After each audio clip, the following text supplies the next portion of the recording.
সুধী দর্শকবৃন্দ, আশা করি প্রত্যেকেই ভালো রয়েছে। সবাইকে আমার চ্যানেলের পক্ষ থেকে স্বাগতম জানাই। আজকে ক্লাস 11-12-এর থার্ড সেমিস্টারের এইচএস ভোকেশনালের ফিজিক্সের 30টি এমসিকিউ প্রশ্ন নিয়ে হাজির হয়ে গিয়েছি, যেটা তোমাদের ফার্স্ট ইউনিট ইলেকট্রোস্ট্যাটিক্স বা স্থিরতড়িৎ অধ্যায়ের। আমি ভগবতী পাবলিকেশনের বইয়ের প্রত্যেকটা ইউনিটের শেষে যে প্রশ্নগুলো রয়েছে সেই প্রশ্নগুলোই তোমাদের সামনে উপস্থাপন করব, কারণ আমার কাছে এই বইটি রয়েছে এবং এই বইয়ের প্রশ্নগুলো তোমাদের পরীক্ষার জন্য উপযুক্ত, এবং এই প্রশ্নগুলোর আলোচনা পর্ব মোটামুটিভাবে একটু ধারণা তৈরি হলে তোমাদের কিন্তু যে কোনো প্রশ্নের উত্তর তোমরা অনায়াসে করতে পারবে। এই ভগবতী পাবলিকেশনের ডি চৌধুরী বা দিব্যেন্দু চৌধুরীর বইয়ের এমসিকিউগুলো তোমাদের সামনে চটজলদি উপস্থাপন করছি, এবং উপস্থাপন করে সেগুলোর কিন্তু উত্তর খুব দ্রুততার সহিত তোমাদের সামনে বুঝিয়ে দেওয়ার চেষ্টা করছি।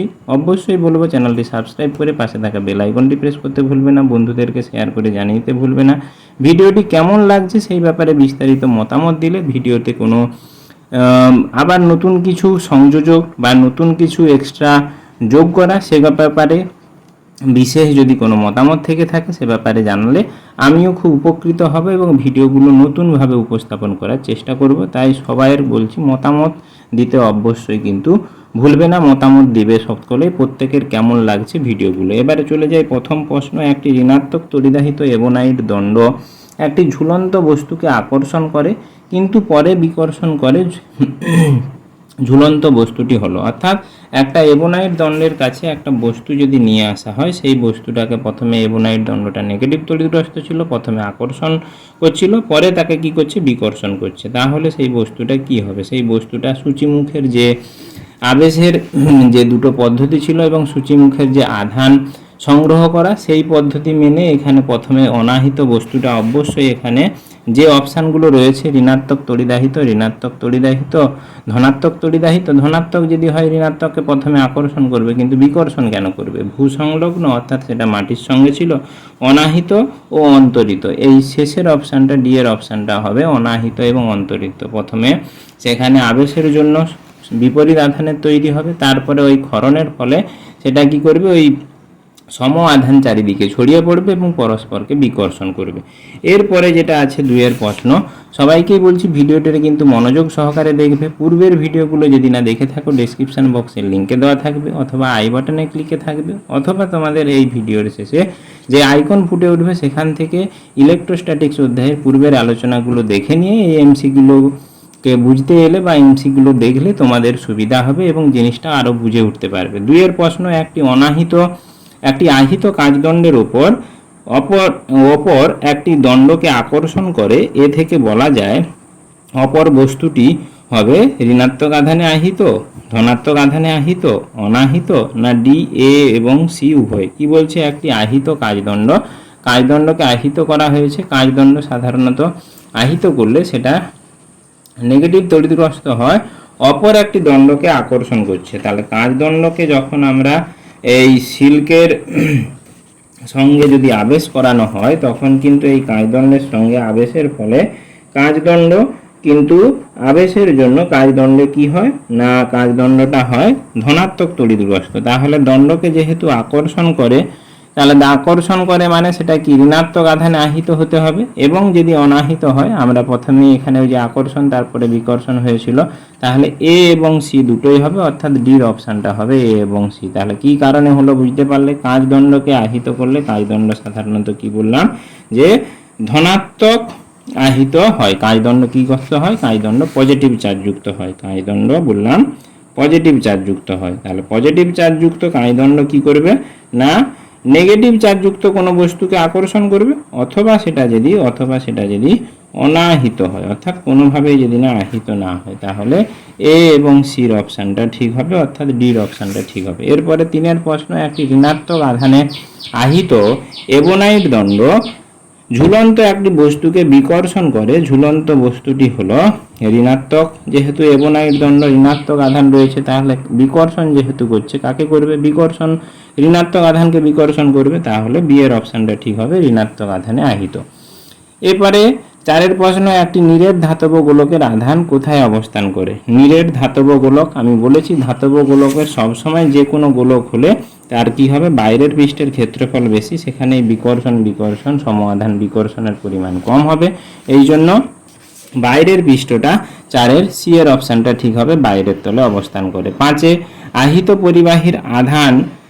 পরিবাহীর আধান অপেক্ষাকৃত বেশিক্ষণ স্থায়ী রাখতে গেলে কি আকৃতির ধাতব পদার্থ লাগবে? আহিত পরিবাহীর আধান অপেক্ষাকৃত বেশিক্ষণ যদি স্থায়ী রাখতে হয়, অর্থাৎ তার ক্ষেত্রফলের পরিমাণ কমাতে হবে, ক্ষেত্রফলের পরিমাণ সেটা কম কিসে না, সেটা হচ্ছে গোলাকার বস্তু। সেই গোলাকার বস্তুর ক্ষেত্রে ক্ষেত্রফল কম, আহিত বস্তুর আধান অনেকক্ষণ ধরে রাখতে পারবে। পাঁচের, অন্তরক পদার্থের তড়িতাবেশ হওয়ার কারণ কি? অন্তরক পদার্থের তড়িতাবেশ হওয়ার কারণ কি? তার দুটো কারণ ছিল, এখানে হবে মেরুবর্তিতা, দ্বিমেরুবর্তিতা। সি এর অপশনটা পরমাণুর দ্বিমেরুবর্তিতার জন্যই কি হবে, অন্তরক পদার্থ তড়িতাবেশ হওয়া বা তড়িতের ফলে আবেশ ঘটাতে পারে, এটাই হচ্ছে তার কারণ। পরিবাহীতে আধান বাহক হচ্ছে মুক্ত ইলেকট্রন কি করে, পরিবাহীর মধ্যে আধান বহন করতে সাহায্য করে। এরপরে 8 প্রশ্ন, স্বর্ণপত্র তড়িৎবীক্ষণের দণ্ডটি কি পদার্থ দিয়ে তৈরি? আমরা বলেছিলাম পিতল দিয়ে তৈরি। স্বর্ণপত্রের তড়িৎবীক্ষণের দণ্ডটি পিতলের হয়, ধাতব পিতল। 1 মোল ইলেকট্রনের ভর হলো, 1 মোল ইলেকট্রন সমান কি বলতে পারি না, 1 মোল ইলেকট্রন হচ্ছে তোমার 1 মোল ইলেকট্রন সমান কি না, 1 মোল ইলেকট্রন সমান বলতে পারি 6.023 × 10⁻23 সংখ্যক ইলেকট্রন। তাহলে এই 1 মোল, একটা ইলেকট্রনের ভর কত? একটা ইলেকট্রনের ভর হচ্ছে 9.1 × 10⁻31 কেজি। তাহলে এইটার সঙ্গে 6.023 × 10⁻23 সঙ্গে যদি 9.1 × 10⁻31 কেজি এটা যদি গুণ করা হয়, তাহলে যে উত্তরটি বেরাবে সেটা হচ্ছে 0.548 বা ডি এর অপশানটা 0.548 মিলিগ্রাম, এই অপশানটা ঠিক হবে। এরপরে 10 প্রশ্নটা দেখে নিচ্ছি। 10 প্রশ্ন, একটি ইলেকট্রনের আধান বলছে 1.6 × 10⁻19 কুলম হলে নিম্নলিখিত কোনটি একটি বস্তুর আধান হতে পারে না?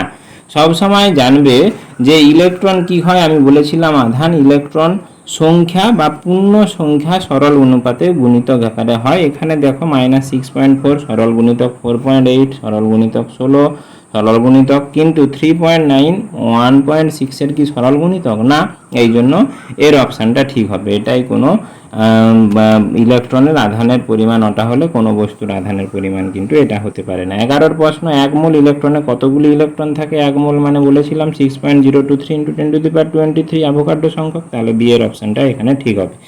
1 কুলম আধানে ইলেকট্রন সংখ্যা হলো, 1 কুলম মানে কি, 1 কুলম বলতে যেখানে বলা যায় যে 1 কুলম চার্জ, 1 কুলম সমান আমরা বলতে পারি যে এখানে তোমাদের 12 প্রশ্নটাতে বলেছে 1 কুলম আধানের চার্জ কত বা ইলেকট্রনের সংখ্যা কত। তাহলে ইলেকট্রনের সংখ্যা কত না 1 কুলম, তাহলে আমরা বলতে পারি 1 কুলম সমান কত না, 1 কুলম সমান 1.602 × 10⁻19 তোমার একটি ইলেকট্রনের চার্জ, একটা ইলেকট্রনের চার্জ হচ্ছে কত 1.602 × 10⁻19 কুলম।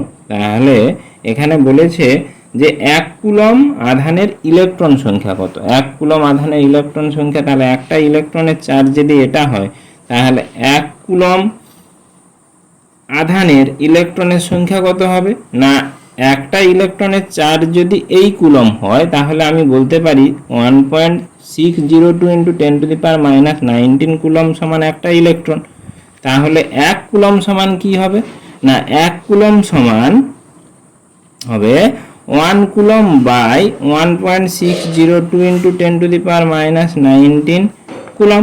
এটাকে আমাদের কাটাকাটি করলে যেটা বেরাবে 6.25 × 10⁻18 সংখ্যক ইলেকট্রন হবে, সংখ্যক ইলেকট্রন 6.025 × 10⁻18 হবে আমাদের সংখ্যাটা। তাহলে তোমরা আশা করি বুঝতে পারলে। এরপরে পরের প্রশ্ন হচ্ছে 13 প্রশ্ন। 13 প্রশ্ন বলেছে 3 সেমি ব্যাসার্ধের একটি গোলকে 5 মাইক্রন কুলম আধান আহিত করা হলো, গোলকটির আধানের তলমাত্রিক ঘনত্ব কত? তাহলে তলমাত্রিক ঘনত্ব আমরা কি জানি? তলমাত্রিক ঘনত্ব 13 প্রশ্নে বলতে পারি তলমাত্রিক ঘনত্ব যদি সিগমা হয়, সিগমা সমান কি কিউ বাই এ। এখানে যেহেতু গোলক বলেছে, গোলকের ক্ষেত্রে এখানে এ ক্ষেত্রফল হবে কত না 4 পাই আর স্কোয়ার, আর আধানের পরিমাণ আমাকে বলে দেওয়া রয়েছে 5 মাইক্রন, তাহলে 5 ইন্টু 10⁻⁶ কুলম, এইটাই হচ্ছে 5 মাইক্রনকে আমরা কুলম এককে নিয়ে গেলে এই পরিমাণটা হবে, তাহলে 5 ইন্টু 10⁻⁶ কুলম। এরপরে যেহেতু বলেছে গোলকের ব্যাসার্ধ 3 সেমি বলেছে, তাহলে 3 সেমি মানে সেটাকে যদি আমি মিটারে নিয়ে যাই 0.03 হবে, তাহলে এই 5 ইন্টু 10⁻⁶ ডিভাইডেড বাই 4 ইন্টু পায়ের মান 3.14 ইন্টু 0.03 হোল স্কোয়ার, এই পুরোটা কাটাকাটি করলে সিগমার মান বাড়াবে কুলম পার মিটার স্কোয়ার এককে, যে মানটি বেরাবে সেটা হচ্ছে 2.2 into 10⁻³ coulomb per metre square. অর্থাৎ তোমাদের 13 দাগের প্রশ্নের এর অপশানটা ঠিক হবে। 14 দাগের প্রশ্ন, আধানের তলমাত্রিক ঘনত্ব 1 কুলম পার মিটার স্কোয়ারকে সিজিএস পদ্ধতিতে রূপান্তরিত করে। তাহলে সিজিএস পদ্ধতিতে রূপান্তরিত করতে কি হবে? ইউএসইউ আর বলেছিলাম সেমি স্কোয়ার। তাহলে 14তে বলছে 1 কুলম পার মিটার স্কোয়ারকে আমাকে সিজিএস পদ্ধতিতে নিয়ে যেতে হবে। তাহলে 1 কুলম সমান কি জানি না, ইএস তে নিয়ে গেলে 3 ইন্টু 10⁹ ইএসইউ, আর সেমি স্কোয়ারকে নিয়ে গেলে কি হবে না 1/100, আর 1/100 দুটো একটা মিটারকে নিয়ে গেলে 1/100 দিয়ে ভাগ করতে হবে, দুটো মিটারকে নিয়ে সেমিতে নিয়ে গেতে হলো এটা এত সেমি স্কোয়ার। তাহলে এটা যখন কাটাকাটি করব 3 ইন্টু 10⁹ আর এটা ডিভাইডেড বাই 10⁻⁴, এটা কি হবে ইএসইউ পার সেমি স্কোয়ার, যেটা সমান হবে 3 ইন্টু 10⁵ ইএসইউ পার সেমি স্কোয়ার। আচ্ছা, বোঝা গেল তোমাদের মোটামুটিভাবে। তাহলে 14 অপশানটা কোনটা হলো? বি এর অপশানটা তোমাদের ঠিক হবে, 3 ইন্টু 10⁵ ইএসইউ পার সেমি স্কোয়ার। 15 প্রশ্ন, আবেশের সম্পূর্ণ হলে আবেশী আধান আবিষ্ট আধানের সমান হয়। আবেশ সম্পূর্ণ হলে আবেশী আধান এবং আবিষ্ট আধানের পরিমাণ সমান হয়, অর্থাৎ এর অপশানটা ঠিক হবে। 16 প্রশ্ন, বজ্র নিবারকের কাজ কি? বজ্র নিবারকের কাজ সূচিমুখের ক্ষরণ ক্রিয়ার মাধ্যমে, এখানে বলছে সূচিমুখের ক্ষরণ ক্রিয়ার মাধ্যমে আধান ধারণ করার জন্য, আধান গ্রহণ করার মাধ্যমে, আধান সঞ্চয় করার মাধ্যমে। তাহলে বজ্র নিবারকের কাজ ওই সূচিমুখের ক্ষরণ ক্রিয়ার মাধ্যমে চার্জকে নিউট্রালাইজড করা।